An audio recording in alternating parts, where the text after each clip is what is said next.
Нима Тейлър Суифт и нейни фенове са се изказали в подкрепа на Доналд Тръмп по време на президентската надпревара в САЩ. Доналд Тръмп, кандидатът за президент от Републиканската партия, сподели пост в платформата X с снимки на фенове на Тейлър Суифт. Постът е озаглавен «Приемам», имайки предвид подкрепата от феновете към него.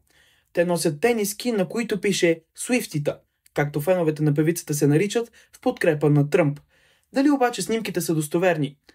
За да разбера, избрах да напиша ключови думи като Тейлър Суифт в подкрепа на Тръмп в Google, както и да проверя какво други източници казват относно достоверността на снимките. Новинарски емисии като CNN, CBC и People описват снимките като генерирани чрез изкуствен интелект, следователно не са истински. Единствено русото момиче в бяла тениска е истински човек, носещ тениска с подобно послание. В коментари под поста се появи и снимка на Суифт от червения килим на тазгодишните Грами, уж държейки плакат с надпис «Тръмп спечели предишните избори. Демократите излъгаха».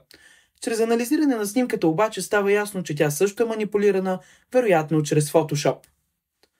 Самата Суифт се обяви в подкрепа на Демократичната партия в хода на президентската надпревара през 2019 година за тогавашния кандидат Джо Байден. Непосредствено след публикацията на Тръмп, певицата отново заяви подкрепата си към демократите, този път обаче към настоящия кандидат Камала Харис.